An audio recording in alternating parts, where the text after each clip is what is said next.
O Capital, livro 2, Karl Marx, editora Boitempo, edição 2014. Seção 2. A rotação do capital. Capítulo 8. Capital fixo e capital circulante. Nota da tradução. No manuscrito 2, página 35, Marx modifica o título deste item para circunstâncias que diferenciam a rotação do capital. Ao optar pela rotação do manuscrito 8, parece ter escapado a Engels o fato de que Marx decidira tratar do capital fixo e do capital circulante não independentemente um do outro, mas, propriamente, como circunstâncias que diferenciam a rotação do capital. Entre as passagens desconsideradas por Engels, revela-se especialmente importante o segundo parágrafo do ponto A, capital fixo e capital circulante, no qual se lê: por rotação do capital, entendíamos inicialmente a rotação do valor de capital adiantado, mas, como os diferentes elementos do capital percorrem o ciclo de sua metamorfose, ou de suas metamorfoses, de diferentes maneiras e em diferentes intervalos de tempo, devemos, num primeiro momento, considerar separadamente a rotação dessas partes particulares do capital. Num segundo momento, a rotação do capital total adiantado deve ser considerada como unidade das rotações de seus componentes, conforme a introdução da edição alemã, Mega 2, capítulo 13, página 49. Nota da tradução. Páginas 237 a 265. Primeiro item. As diferenças de forma. Nota da tradução. Acréscimo de Engels. Nota NIA. No livro 1, capítulo 6, nota da tradução, conforme livro 1, página 280 a 281. Vimos que uma parte do capital constante conserva a forma de uso determinada em que entra no processo de produção, diante dos produtos para cuja criação ele contribui. Ele executa, portanto, as mesmas funções durante um período mais curto ou mais longo, em processos de trabalho que se repetem constantemente. Assim ocorre, por exemplo, com os edifícios do trabalho, as máquinas, etc. Em suma, com tudo aquilo que reunimos sob a denominação de meios de trabalho.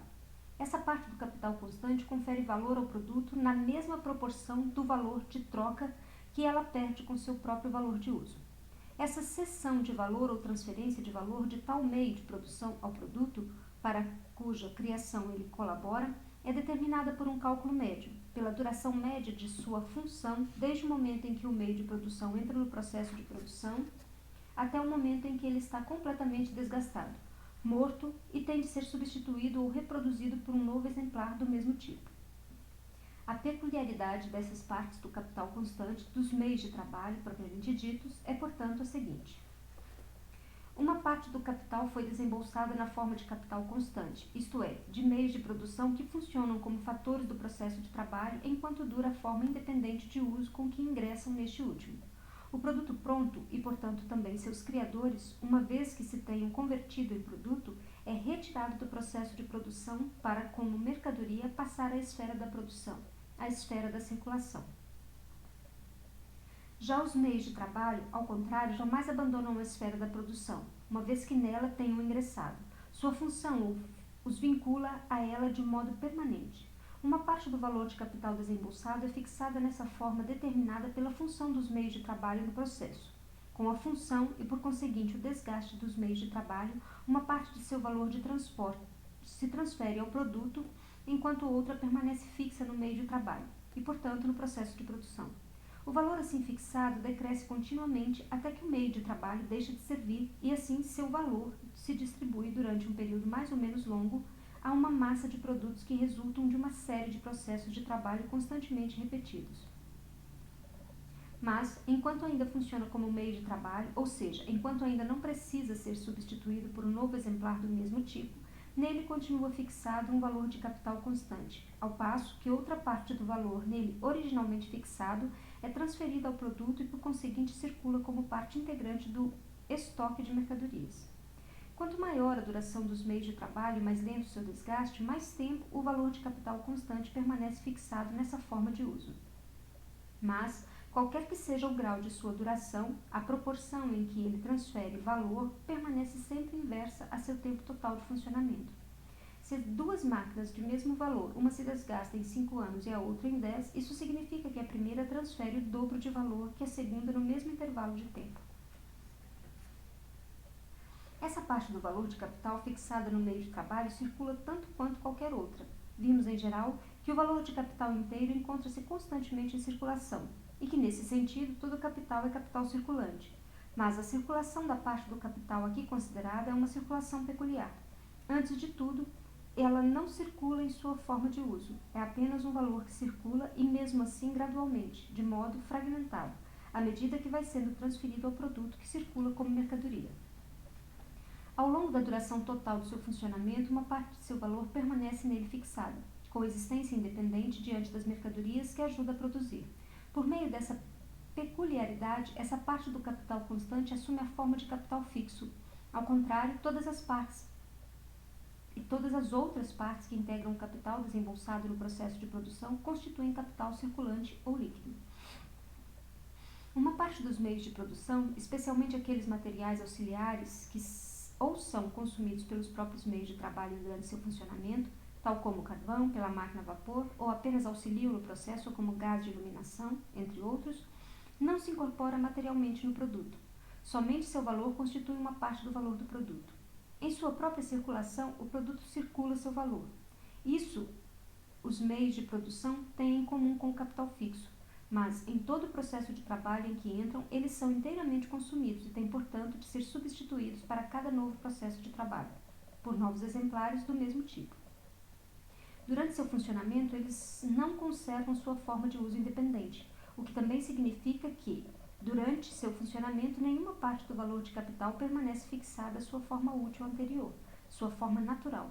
O fato de que essa parte dos materiais auxiliares não é materialmente incorporada no produto, mas entrega o valor produto apenas segundo seu valor como parcela de valor. E o outro fato, a ele relacionado, de que a função desses materiais esteja circunscrita à esfera da produção, levou economistas como Ramsay, que também confunde capital fixo com capital constante, e a incluí-las nas categorias de capital fixo. Nota da tradução. George Ramsay, 1836, para uma crítica das concepções de Ramsay, Karl Marx, Nega 2, item 2, 3.5, Berlim, Dietz, 1980, páginas 1776 a 1882, nota NIA. Desse modo, a parte dos meios de produção que incorpora o produto, ou seja, a matéria-prima, etc., assume em parte formas sob as quais ela pode mais tarde entrar em consumo individual como meio de fruição. Os meios de trabalho propriamente ditos, os supostos materiais do capital fixo, só se consomem produtivamente e não podem entrar em consumo individual porquanto não entram no produto ou no valor de uso que ajudam a criar, mas antes conservam diante desse produto sua forma independente até seu desgaste completo. Uma exceção constituem os meios de transporte. O efeito útil que eles criam durante sua função produtiva, quer dizer, durante sua permanência na esfera da produção, o deslocamento de lugar, entra simultaneamente no consumo individual, por exemplo, do viajante. Ele paga, então, pelo uso do mesmo modo como paga pelo uso de outros meios de consumo. Vimos que de que maneira na fabricação química, por exemplo, a matéria-prima e os materiais auxiliares se interpenetram. Nota da tradução. Na edição brasileira, livro 1, página 259 a 260, tradução. O mesmo ocorre com os meios de trabalho, os materiais auxiliares e a matéria-prima. Na agricultura, por exemplo, uma parte dos materiais empreendidos no melhoramento da terra incorpora-se às plantas como elemento formador do produto. Por outro lado, seu efeito se distribui por um período mais longo, por exemplo, de 4 a 5 anos.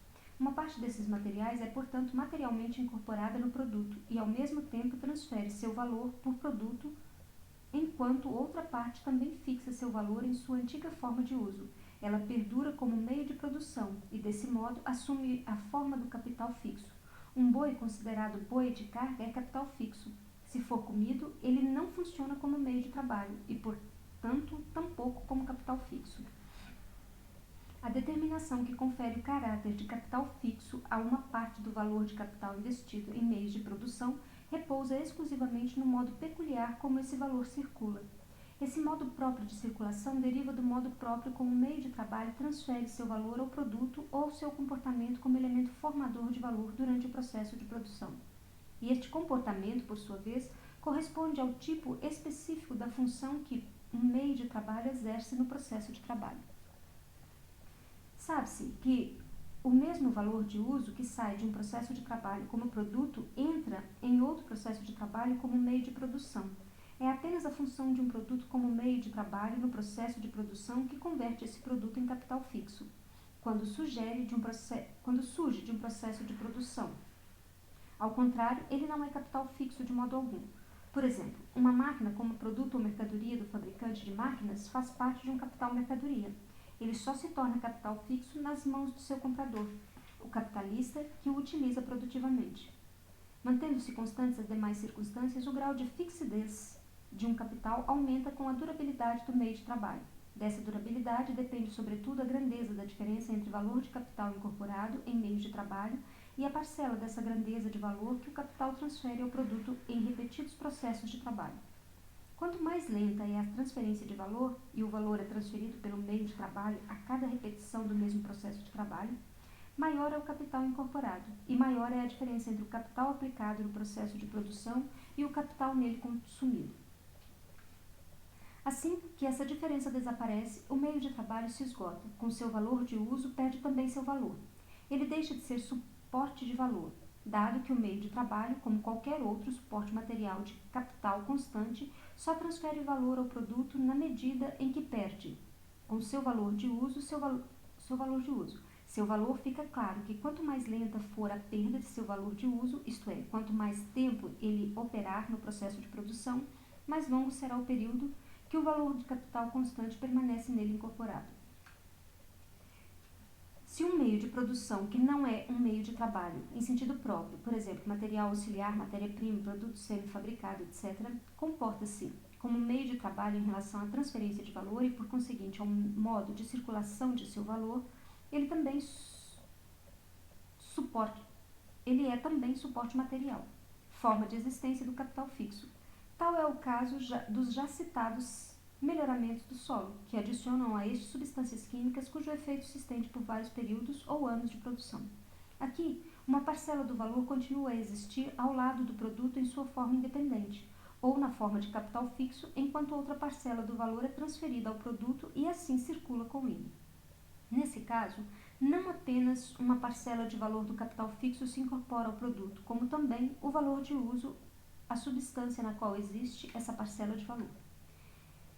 Sem levar em conta o erro fundamental, a confusão das categorias capital fixo e capital circulante com as categorias capital constante e capital variável, o equívoco dos economistas na determinação conceitual repousa sobre os seguintes pontos.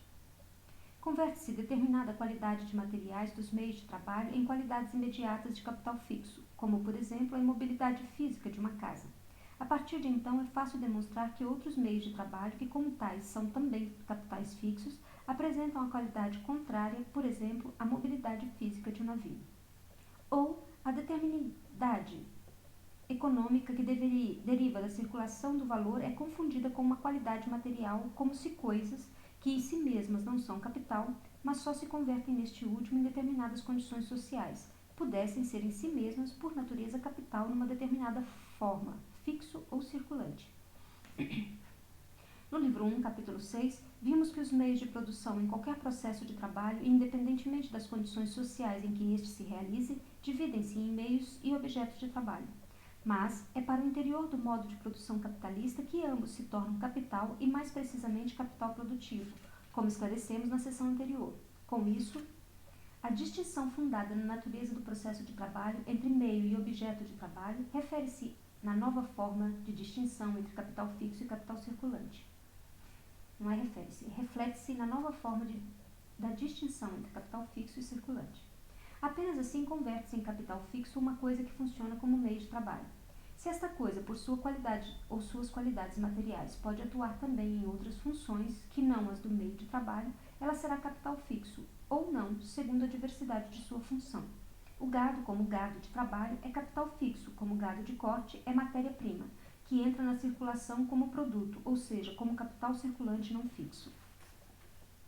O mero fato de que um meio de produção se fixe por um tempo maior em repetidos processos de trabalho, que, no entanto, são interligados, contínuos e, por conseguinte, formam um período de produção, isto é, todo o tempo de produção necessário para elaborar o produto, condiciona do mesmo modo que o capital fixo, um desembolso mais longo ou mais curto. Para o capitalista, porém, não converte seu capital em capital fixo. A semente, por exemplo, não é um capital fixo, mas apenas matéria-prima que se fixa no processo de produção durante um período aproximado de um ano. Todo o capital, na medida em que atua como capital produtivo, é fixado no processo de produção.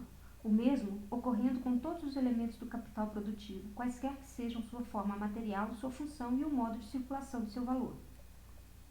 Se a duração dessa fixação é mais longa ou mais curta, segundo o tipo de processo de produção ou do efeito útil almejado, é algo que não afeta em nada a diferença entre o capital fixo e o circulante. Nota 20. Diante da dificuldade de encontrar uma definição do capital fixo e do capital circulante, o Sr. Lawrence von Stein propôs que essa diferenciação seja apenas para facilitar a exposição. Karl Marx. Conforme Lawrence von Stein, Stuttgart, Tübingen, 1852, página 162, para uma crítica das concepções de von Stein. Karl Marx, Berlim, 1859, Mega 2, item 2.2, página 108.000.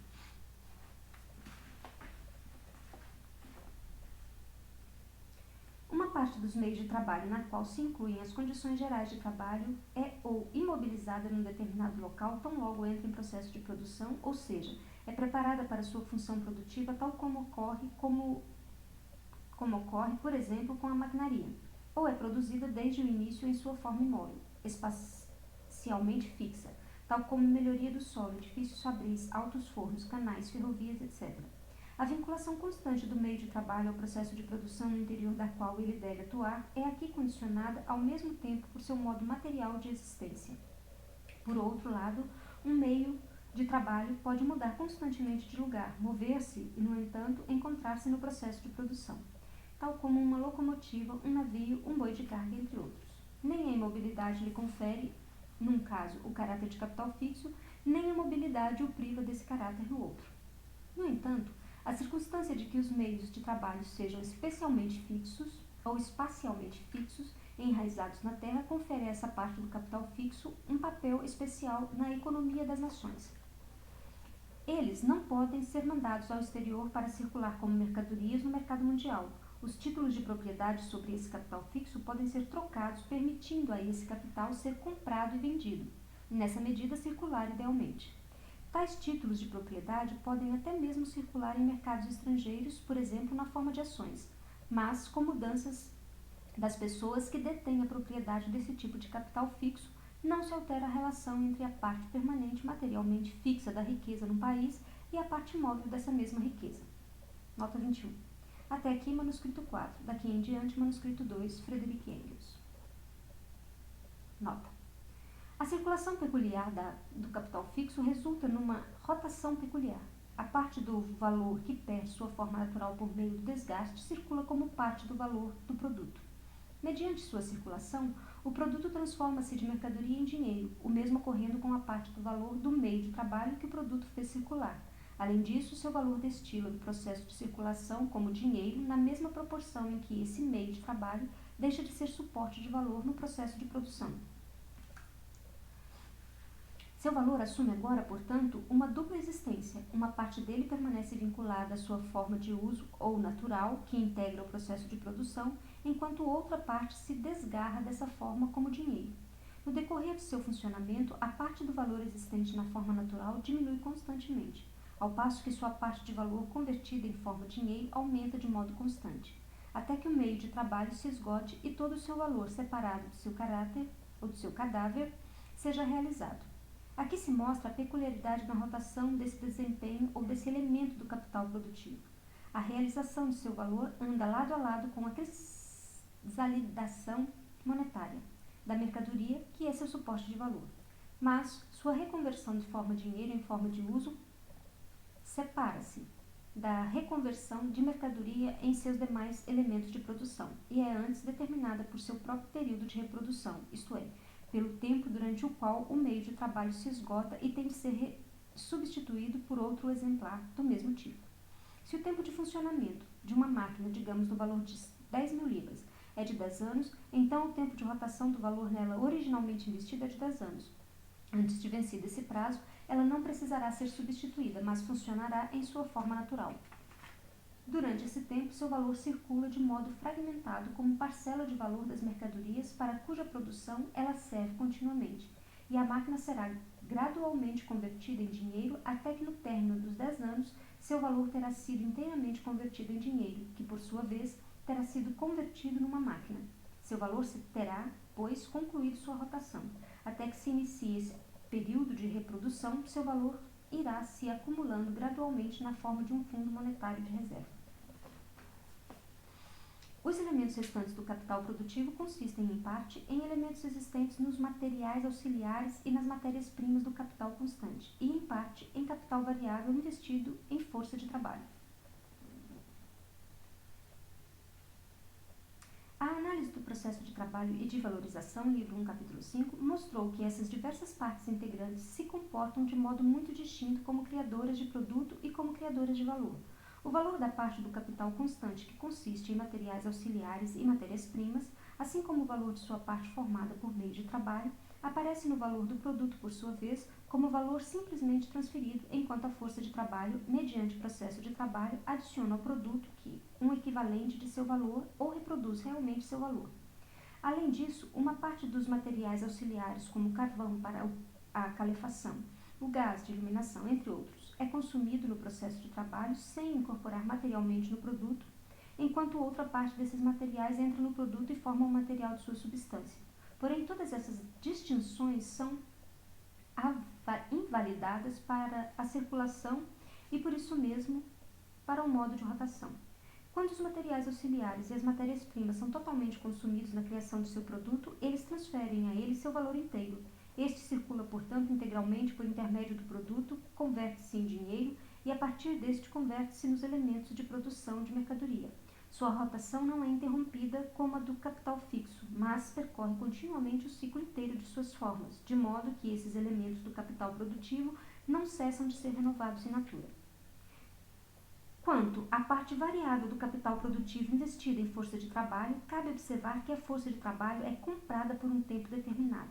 Assim que o capitalista a comprou e a incorporou no processo de produção, ela passa a constituir uma parte integrante de seu capital, e mais precisamente de sua parte variável.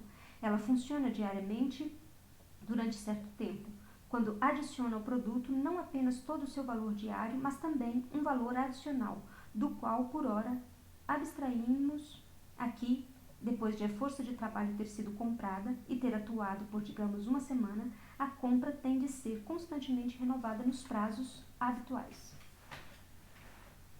O equivalente de seu valor, que a força de trabalho adiciona ao produto durante seu funcionamento e que é convertido em dinheiro com a circulação do produto, deve ser constantemente reconvertido em dinheiro em força de trabalho. Ou percorrer, isto é, efetuar constantemente rotação do ciclo completo de suas formas, a fim de que o ciclo da produção contínua não seja interrompido. A parte do valor do capital produtivo investido em força de trabalho é, portanto, inteiramente transferida ao produto, sempre abstraindo aqui do mais-valor. Realiza com ele as duas metamorfoses próprias da esfera da circulação mediante esta constante renovação. Permanece sempre incorporada no processo de produção. Por mais distinto que seja o comportamento da força de trabalho em outros aspectos em relação à formação de valor, as partes integrantes do capital constante que não constituem capital fixo algum, esse tipo de rotação do seu valor é algo que ele tem em comum com essas partes. Ao contrário do capital fixo, essas partes integrantes do capital produtivo, as partes do valor investido em força de trabalho e em meios de produção, que não constituem capital fixo, por meio do caráter comum de sua rotação, confrontam-se com o capital fixo como capital circulante ou líquido. Como vimos anteriormente, nota da tradução, na edição brasileira, livro 1, página 241 a 251, o dinheiro que o capitalista paga ao trabalhador, em troca do uso de sua força de trabalho, é na realidade apenas uma forma de equivalente universal dos meios de subsistência do trabalhador. Nesse sentido, o capital variável consiste materialmente de meios de subsistência, mas aqui, na consideração da rotação, trata-se da forma. O que o capitalista compra não são os meios de subsistência do trabalhador, mas sua própria força de trabalho. O que constitui a parte variável de seu capital não são os meios de subsistência do trabalhador, mas sua força de trabalho atuante. O que o capitalista consome produtivamente no processo de trabalho é a própria força de trabalho e não os meios de subsistência do trabalhador. É o próprio trabalhador que converte o dinheiro recebido por sua força de trabalho em meios de subsistência, a fim de reconvertê-lo em força de trabalho, de manter-se vivo, do mesmo modo como, por exemplo, o capitalista converte os meios de subsistência para si mesmos em uma parte do mais-valor da mercadoria que ele vende por dinheiro, sem que isso se diga que o comprador de sua mercadoria lhe paga em meios de subsistência. Mesmo que o trabalhador receba uma parte de seu salário em meios de subsistência in natura, isso representa já uma segunda transação. Ele vende sua força de trabalho por um determinado preço, ficando combinado que receberá uma parte desse preço em meios de subsistência. Isso altera apenas a forma do pagamento, mas não o fato de que o que realmente é vendido é sua força de trabalho. É uma segunda transação que não ocorre mais entre o trabalhador e o capitalista, mas entre o trabalhador como comprador de mercadorias e o capitalista como vendedor de mercadorias. Ao passo que na primeira transação o trabalhador é vendedor de mercadorias, sua força de trabalho, e o capitalista é seu comprador. É exatamente o mesmo que teríamos se o capitalista subtraísse sua mercadoria por outra, ou substituísse sua mercadoria por outra. Por exemplo, se vendesse a máquina a uma fundição de ferro em troca de uma dada quantidade de ferro. Não são, portanto, os meios de subsistência do trabalhador que assumem a função de capital variável em oposição ao capital fixo, e tampouco a sua força de trabalho. Antes, é a parte de valor do capital produtivo investida nesta última que, mediante a forma de sua rotação, assume esse caráter, em comum com alguns e em oposição a outros elementos da parte constante do capital.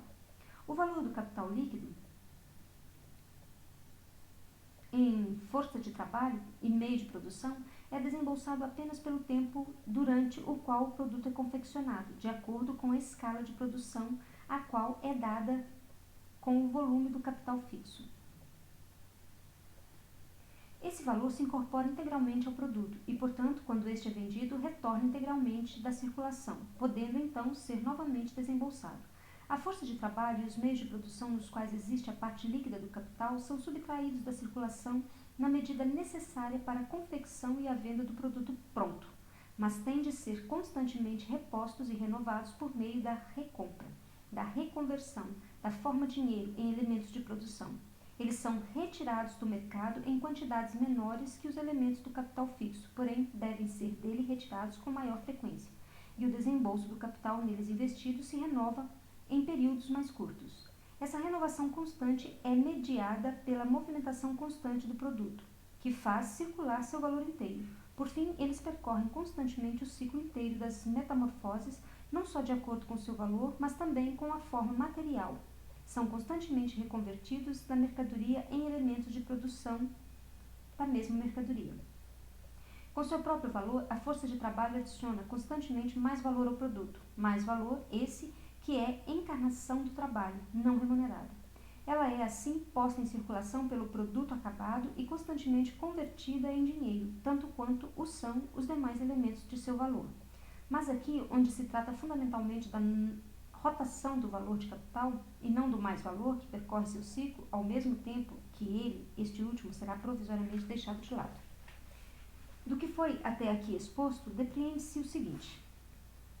Primeiro, as especificidades formais do capital fixo e do capital circulante derivam apenas dos diferentes tipos de rotação do valor do capital ou capital produtivo, operante no processo de produção.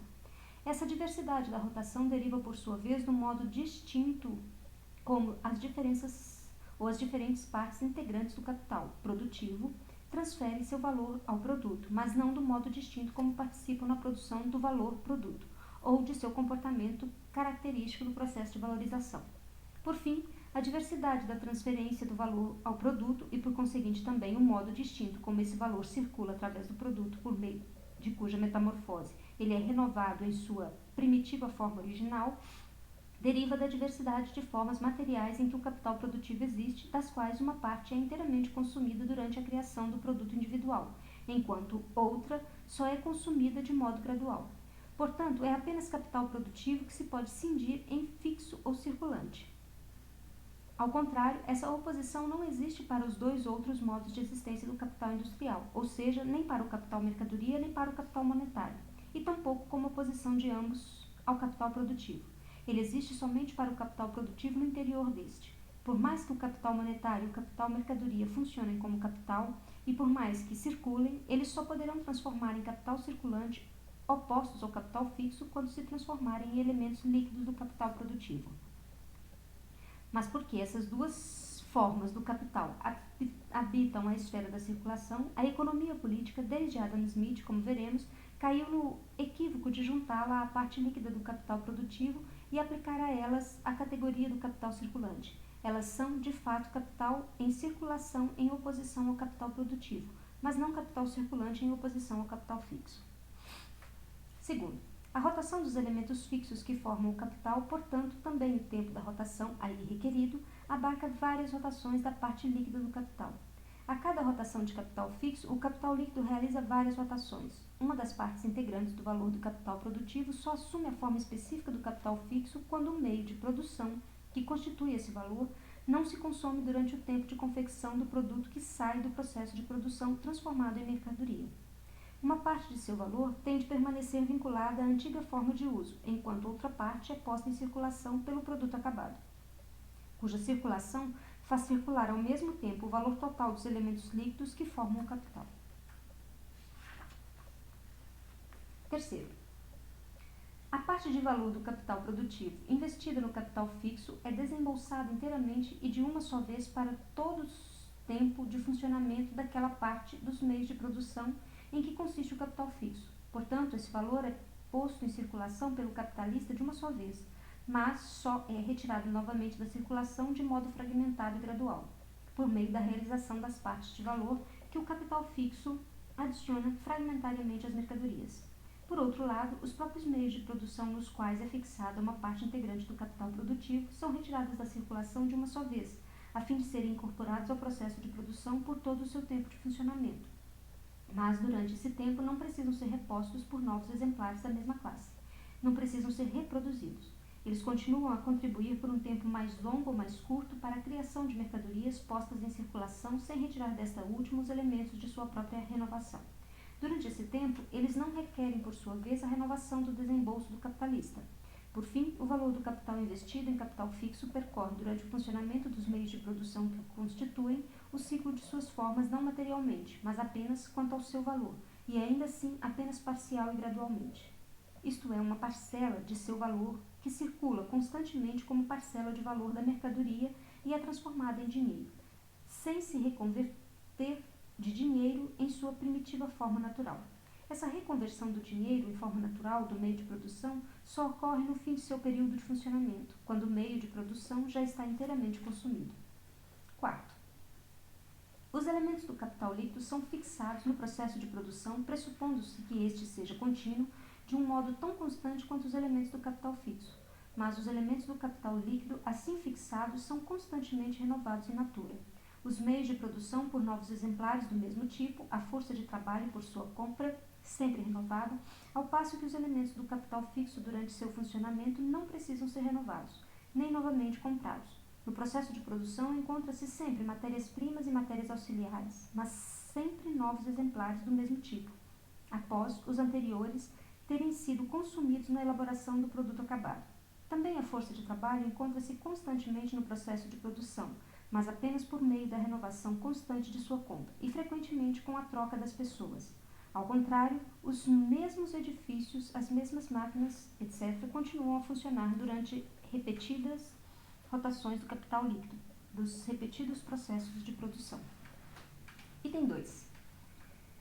Componentes, reposição, reparo, acumulação do capital fixo.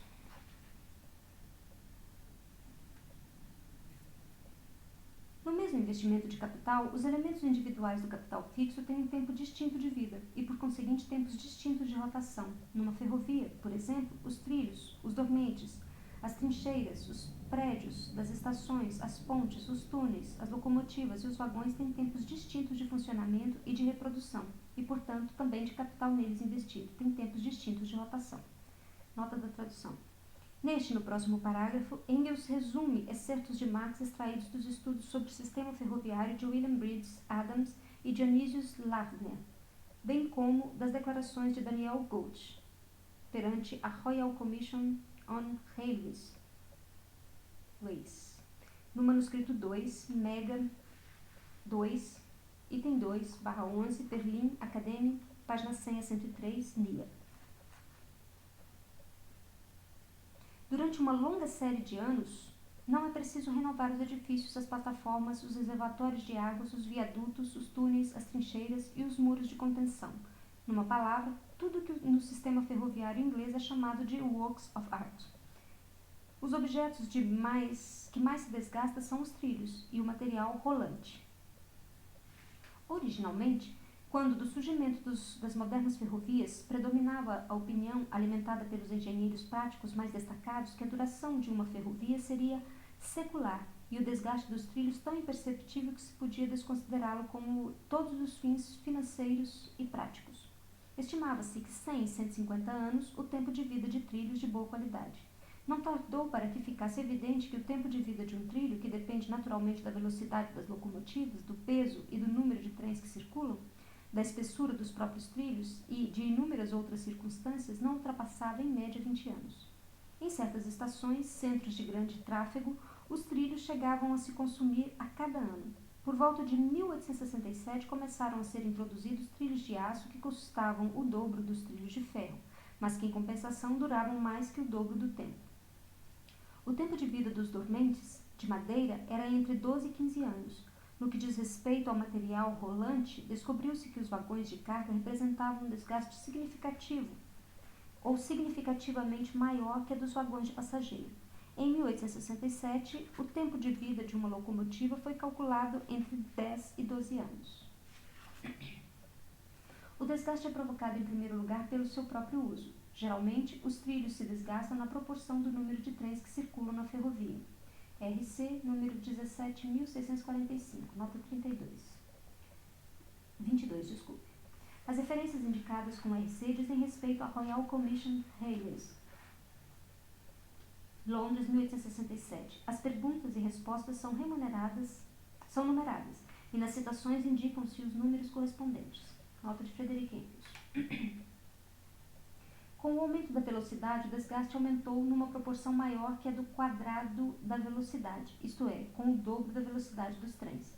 O desgaste mais do que quadriplicou. RC, número 17.046. Um desgaste adicional se dá pela ação das forças da natureza. É o que ocorre, por exemplo, com os dormentes, que se deterioram não apenas pelo desgaste efetivo, mas também pelo apodrecimento da madeira. Os custos de conservação de uma ferrovia não dependem tanto do desgaste que o tráfego ferroviário acarreta como da qualidade da madeira, do ferro e dos materiais empregados na construção dos muros, expostos à ação atmosférica.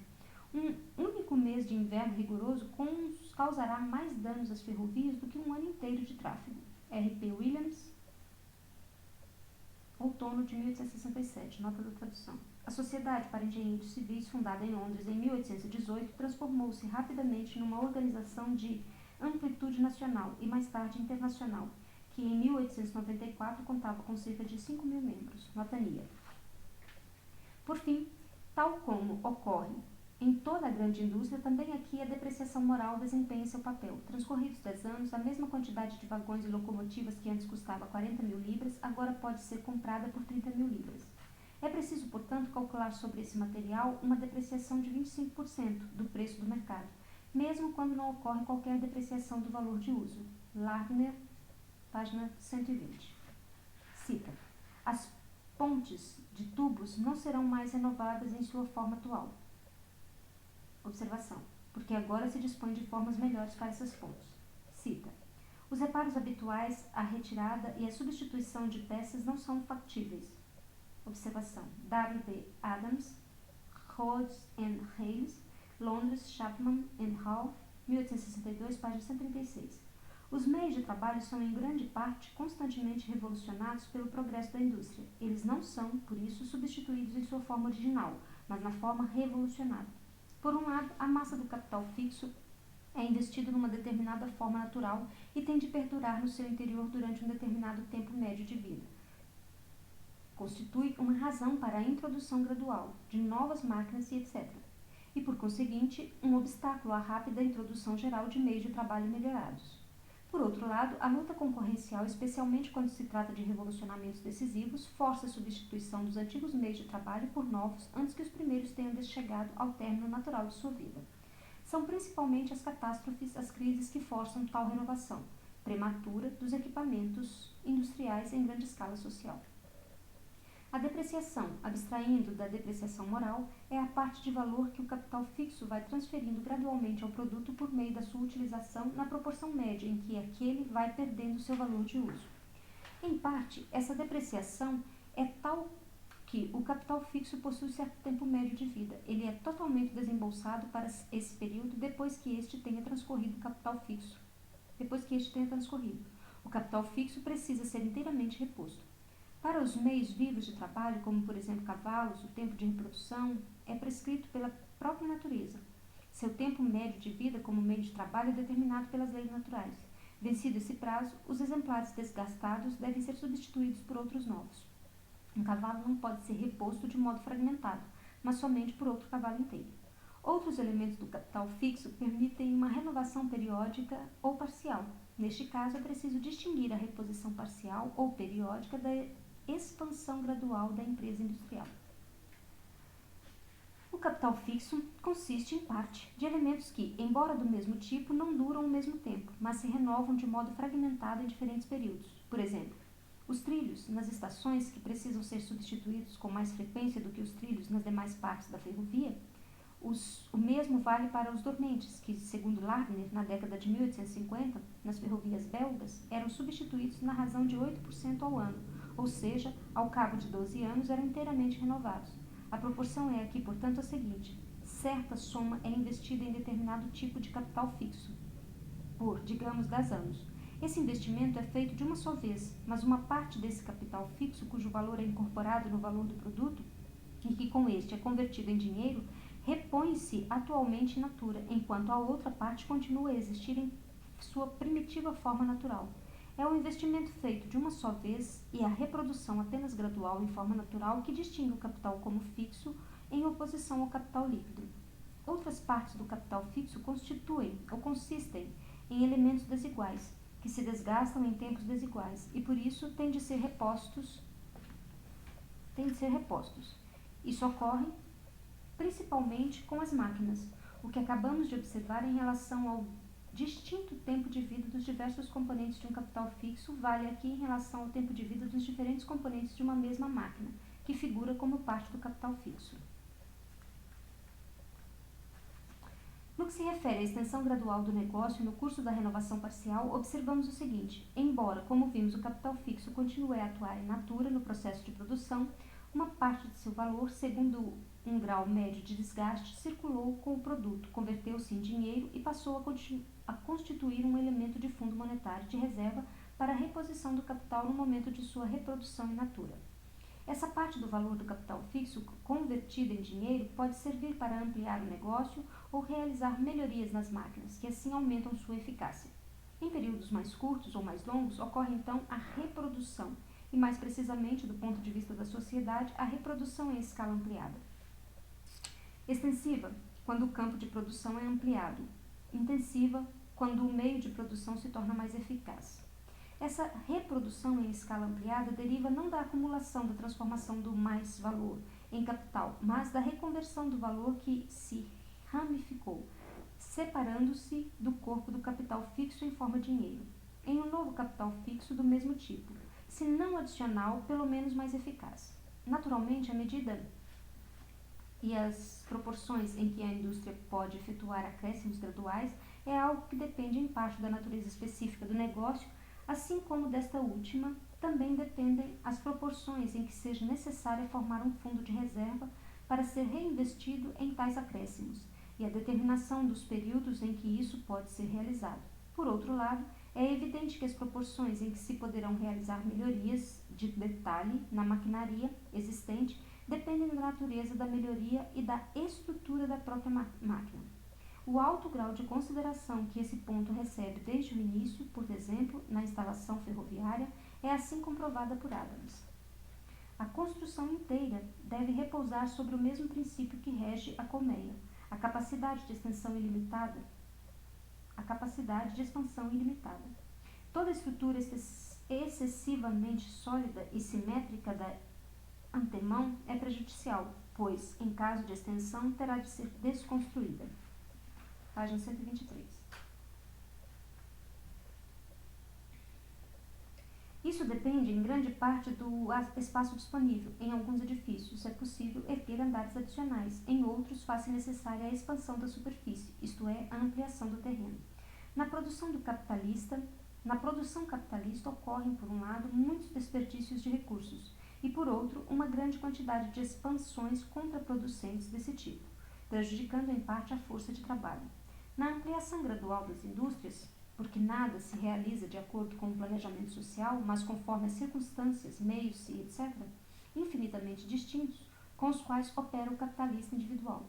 Isso provoca um grande desperdício de forças produtivas. Esse reinvestimento fragmentado do Fundo Monetário de Reserva, isto é, da parte do capital fixo convertido em dinheiro, é mais fácil na agricultura. Um campo de produção de uma dada área é aqui capaz de uma maior absorção gradual do capital. O mesmo se aplica à área onde há reprodução natural, como na criação do gado. O capital fixo acarreta custos específicos de manutenção. Uma parte da manutenção é realizada pelo próprio processo de trabalho. O capital fixo perece quando não funciona no processo de trabalho. Ver livro 1, capítulo 6, página 196 e capítulo 13, página 423. Nota da tradução. Na edição brasileira, livro 1, página 280 e 81 e livro 1, página 515 e 516. O desgaste da maquinaria derivado do seu não uso, por isso a lei inglesa também considera expressamente como desperdício quando terrenos arrendados não são cultivados de acordo com os costumes do país. W.A. Holdworth, Barrister, Londres, 1857, página 96. Essa manutenção que resulta no uso do processo de trabalho é uma dádiva natural e gratuita do trabalho vivo. E mais ainda, a força de manutenção do trabalho é de dois tipos. Por um lado, ele conserva o trabalho dos materiais de trabalho ao transferi-lo ao produto. Por outro, conserva o valor dos meios de trabalho na medida em que não o transfere ao produto, ou seja, em que conserva seu valor de uso mediante a ação que exerce no processo de produção. Mas o capital fixo também exige um dispêndio positivo de trabalho para mantê-lo em condições de operar. De tempos em tempos, a maquinaria tem de ser limpa. Trata-se aqui de um trabalho adicional sem o qual ela se torna inutilizável da mera defesa contra influências nocivas elementares, inseparáveis do processo de produção, ou seja, trata-se de manter a maquinaria em condições de funcionar, no sentido mais literal da palavra. Evidentemente, o tempo de vida normal do capital fixo é calculado pressupondo-se que se cumpram as condições sob as quais ele pode funcionar normalmente durante esse tempo, assim como o cálculo de que o homem pode viver 30 anos em média pressupõe que ele terá de lavar-se. Tampouco se trata aqui da reposição do trabalho contido na máquina, mas de constante trabalho adicional que seu uso requer. Não se trata do trabalho que a máquina realiza, mas do que é nela realizado, no qual ela é não agente de produção, mas matéria-prima. O capital investido nesse trabalho, embora não entre no processo de trabalho propriamente dito, ao qual o produto deve seu surgimento, faz parte do capital líquido. Esse trabalho tem de ser constantemente investido na produção e, portanto, seu valor também tem de ser constantemente reposto por meio do valor do produto. O capital nele investido pertence à parte do capital líquido que tem de cobrir os custos gerais e ser distribuído entre o produto-valor segundo um cálculo médio anual. Nota da tradução. No manuscrito 2, Marx designa os custos gerais como frais généraux. Regra 2, citação página 118 a 126. Vimos que, na indústria propriamente dita, esse trabalho de limpeza é realizado gratuitamente pelos trabalhadores durante as pausas para os descansos e, por isso, também frequentemente durante os processos de produção, o que o torna a causa da maioria dos acidentes. Nota da tradução. Na edição brasileira, livro 1, página 498, nota 190A.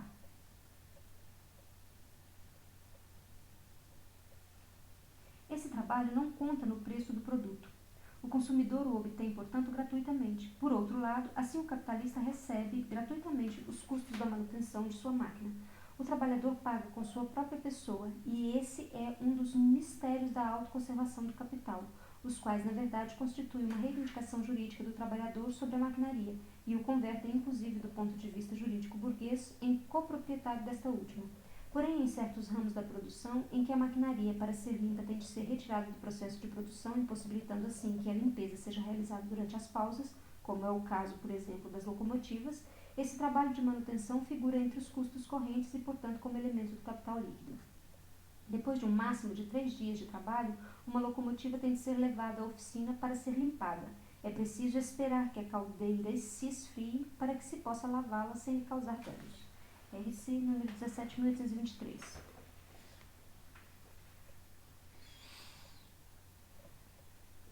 Os reparos, ou remendos, propriamente ditos, requerem o investimento de capital e trabalho, que não estão incluídos no capital originalmente desembolsado e, portanto, tampouco podem ser repostos e cobertos, ao menos, nem sempre, pela reposição gradual do valor do capital fixo.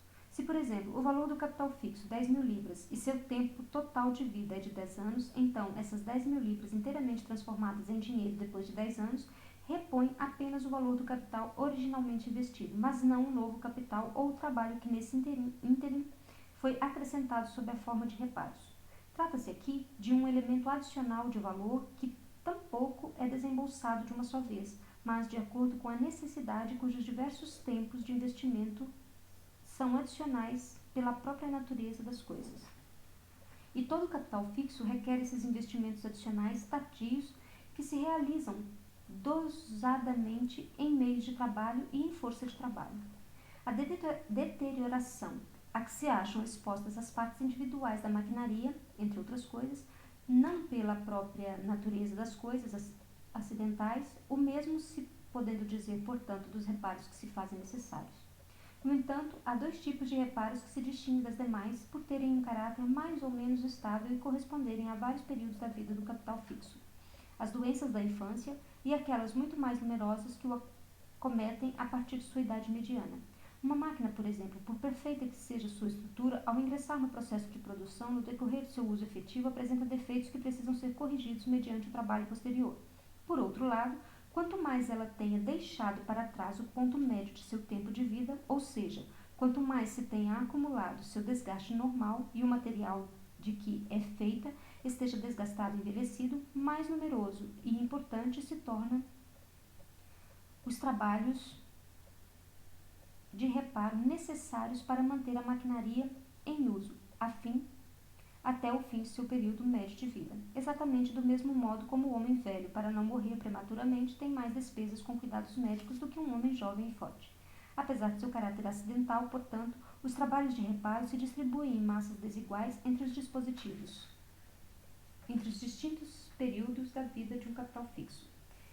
Disso, assim como do caráter de resto acidental dos trabalhos de reparo realizados na máquina, segue-se. Por um lado, o dispêndio efetivo de força de trabalho e meios de trabalho com os trabalhos de reparo é algo acidental, como são as próprias circunstâncias que tornam necessários esses reparos. O volume dos reparos necessários se distribui diretamente entre os diferentes períodos da vida do capital fixo. Por outro lado, no cálculo do tempo médio de vida do capital fixo está presente o pressuposto que este é sempre mantido em condições de funcionar, em parte mediante sua limpeza, que também inclui a limpeza dos locais, e em parte mediante os reparos realizados com a frequência necessária. A transferência de valor pela depreciação do capital fixo calcula-se com base no período médio da vida deste último, mas este período médio de vida é por sua vez calculado pressupondo-se o desembolso constante do capital adicional necessário para manter esse capital fixo em condições de funcionamento.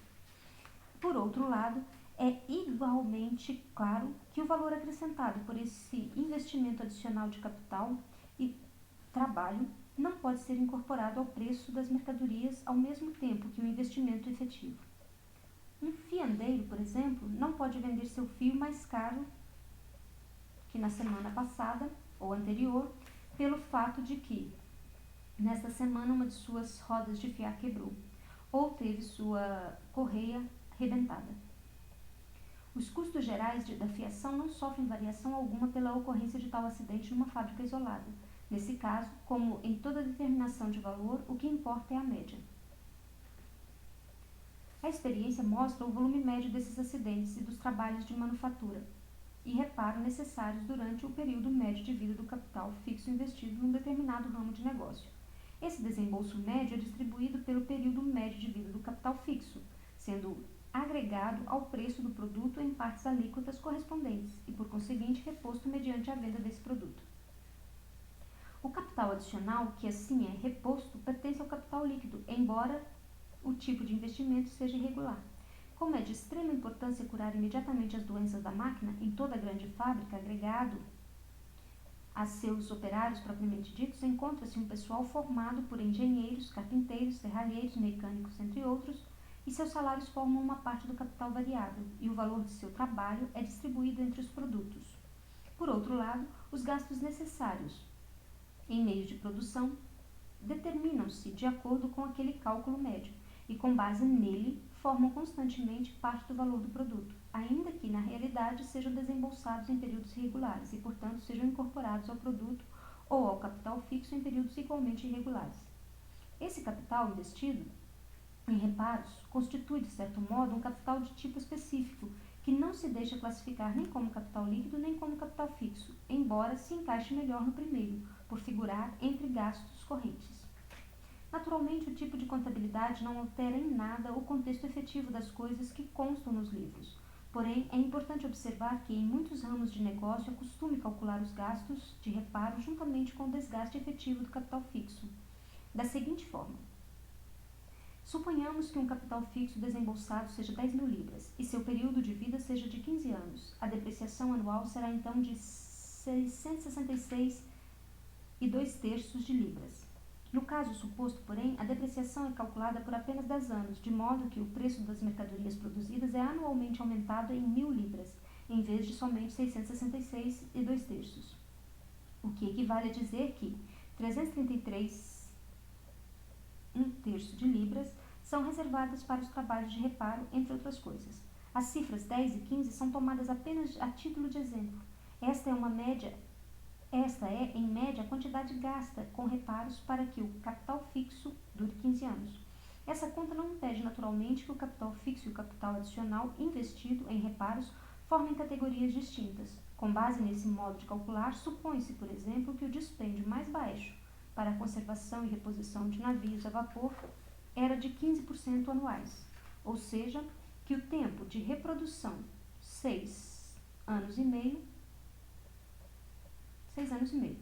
Na década de 1860, o governo inglês indenizou a Peninsular and Oriental Coal Company com uma taxa anual de 16%, o correspondente a um tempo de reprodução de 6 anos e um quarto.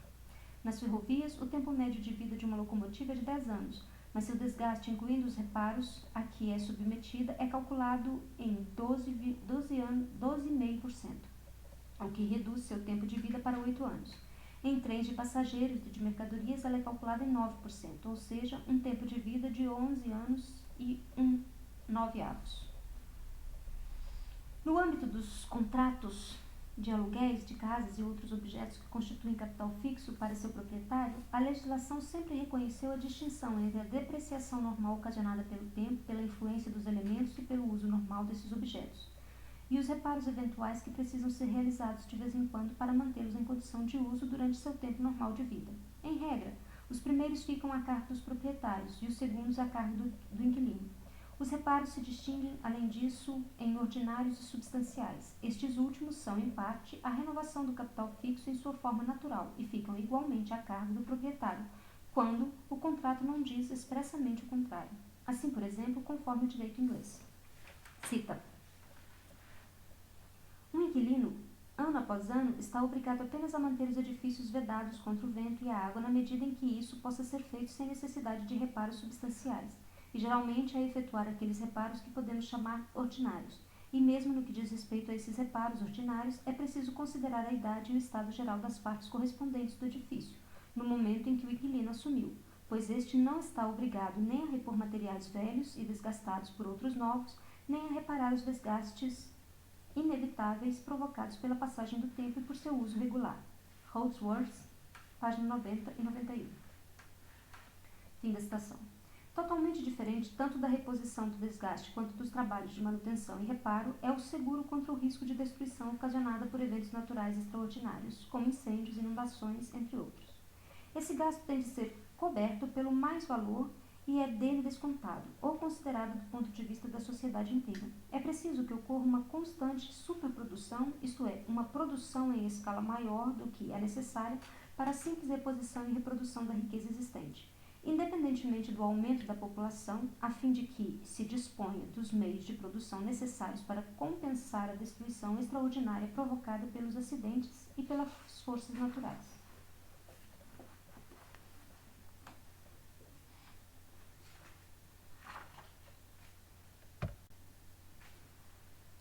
Na realidade, apenas a parte mais ínfima do capital necessário à reposição é formada pelo Fundo Monetário de Reserva. A parte mais importante consiste na expansão da própria escala da produção, que em parte representa uma ampliação efetiva e em parte integra o valor normal dos ramos de produção que produzem o capital fixo. Assim, por exemplo, uma fábrica de maquinaria tem de estar preparada tanto para uma ampliação anual da clientela das fábricas, quanto para o fato de que uma parte delas terá de se submeter a uma constante reprodução total ou parcial.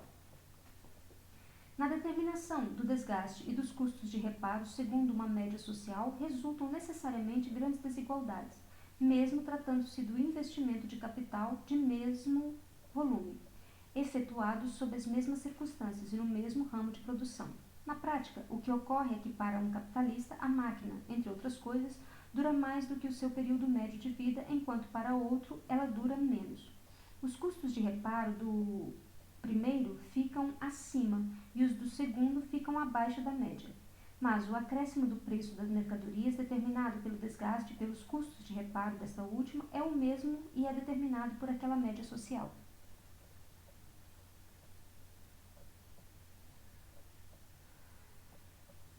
Um deles, portanto, obtém com esse acréscimo mais do que ele realmente acrescenta e os outros menos. E isso, como todas as demais circunstâncias, que com a mesma exploração da força de trabalho tornam distintos os lucros obtidos por diferentes capitalistas no mesmo ramo de negócio, contribui para dificultar a compensação da verdadeira natureza do mais-valor.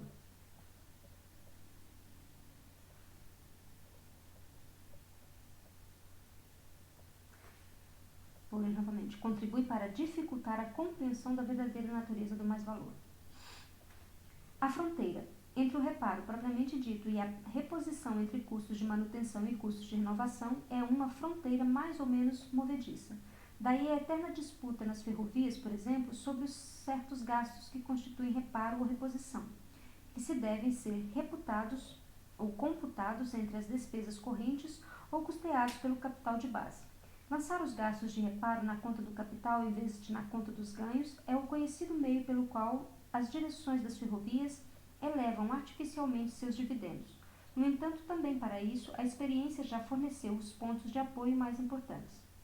Os trabalhos complementares realizados durante o primeiro período da vida das ferrovias, por exemplo, cita: não são reparos, mas devem ser considerados como elementos essenciais da construção da ferrovia, tendo, portanto, de ser lançados na conta do capital, uma vez que não procedem do desgaste ou do efeito normal do tráfego ferroviário, mas da imperfeição originária e inevitável da construção da ferrovia.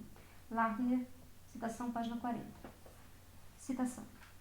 O único método correto é lançar na conta dos ganhos de cada ano a depreciação que necessariamente ocorre para a obtenção desses ganhos, seja essa soma realmente gasta ou não. Captain Fitzmaurice, Comitê de Inquérito, 1867. Fim da citação. Na agricultura, ao menos onde esta não emprega a força do vapor, é praticamente impossível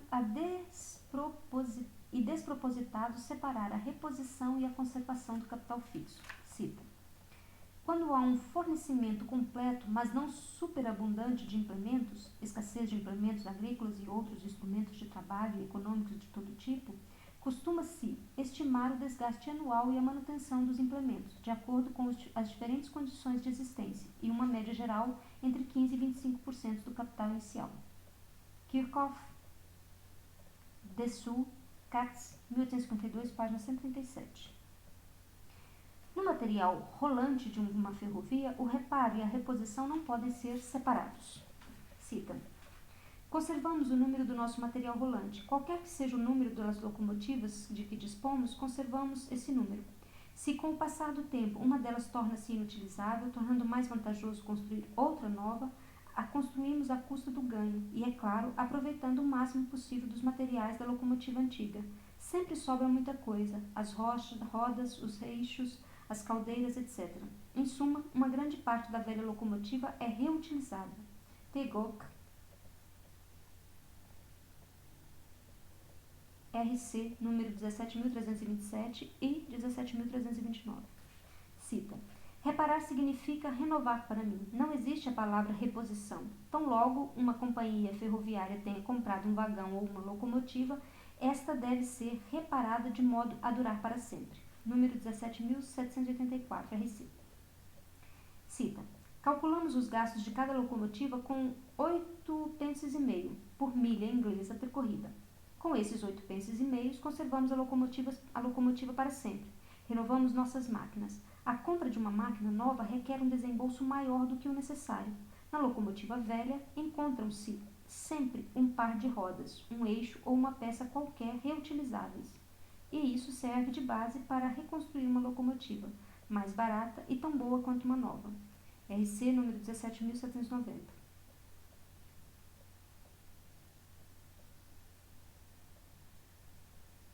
Nota da tradução: presidente da Great Eastern Railway Company,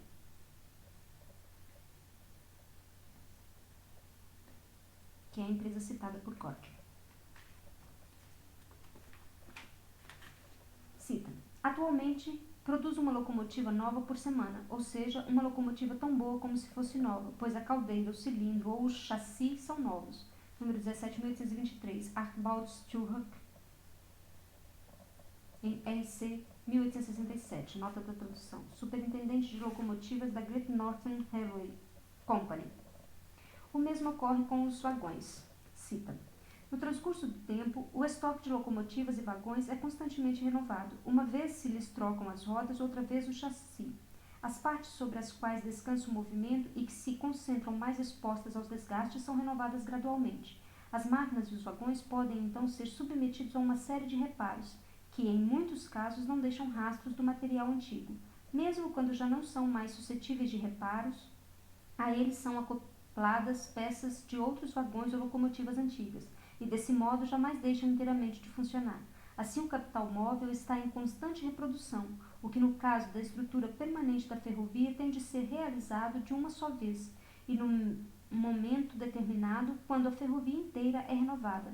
No caso do material rolante, é feito gradualmente, de ano em ano. Sua existência é perene e encontra-se num constante estado de rejuvenescimento.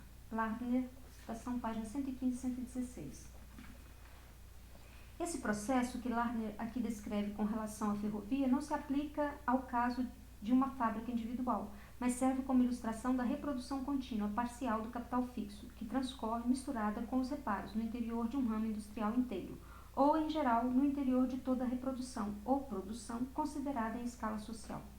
Aqui está uma prova de quão largos são os limites nos quais hábeis diretores de empresas podem manejar os conceitos de reparo e reposição com a finalidade de obter dividendos.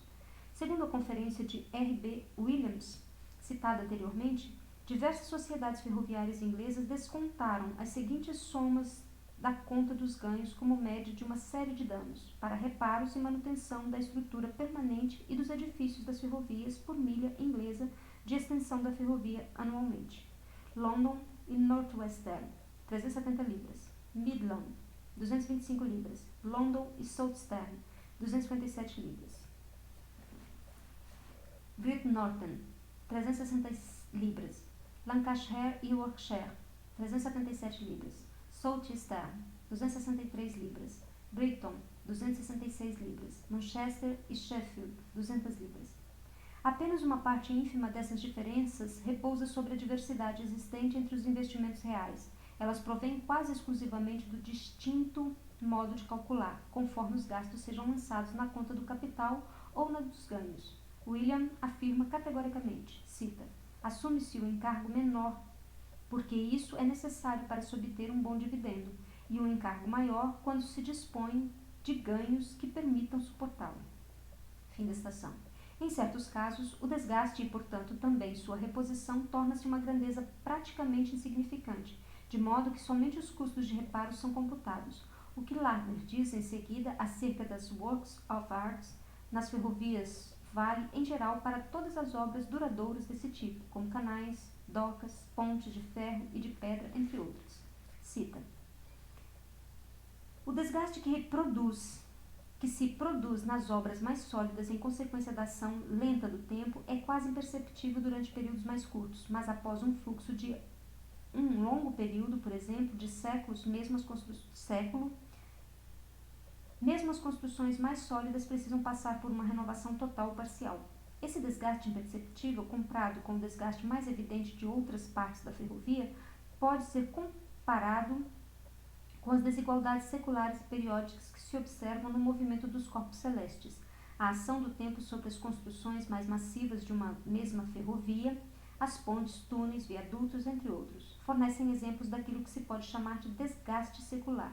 A desvalorização mais rápida e mais visível em curtos prazos de tempo exige que se realizem reparos ou reposições. É, de certo modo, análoga às desigualdades periódicas. Nos custos anuais de reparo também está incluída a reposição do dano acidental que sofre a parte externa de todas as construções, mesmo as mais sólidas. Porém, ainda independentemente desses reparos, os anos não passam sem nelas deixar suas marcas. E por mais que se possa demorar, há de se chegar ao momento em que seu estado exigirá uma reconstrução. É certo que, do ponto de vista financeiro e econômico, esse momento pode estar ainda muito distante para ser levado em conta do ponto de vista prático. Lardner, citação, página 38 e 39.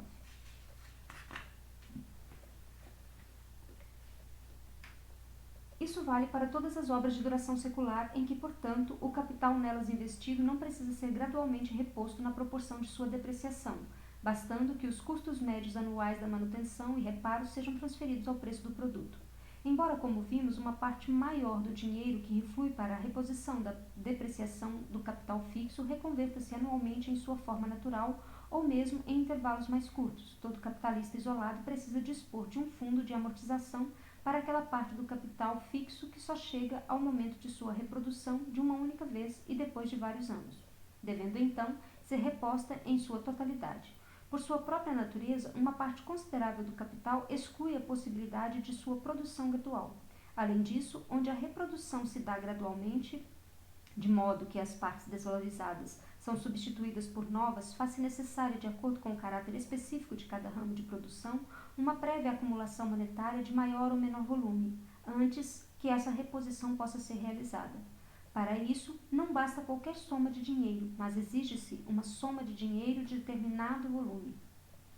Se considerarmos isso meramente sob o pressuposto da simples circulação de dinheiro, sem qualquer referência ao sistema de crédito, do qual só trataremos mais adiante, o mecanismo do movimento é este, no livro 1, capítulo 3, item 3a. Mostramos que, se uma parte do dinheiro existe ou existente numa sociedade é sempre imobilizada na forma de tesouro, enquanto outra parte funciona como meio de circulação ou fundo imediato de reserva do dinheiro diretamente circulante, tem-se uma variação constante da proporção em que a massa total do dinheiro se distribui como tesouro e como meio de circulação.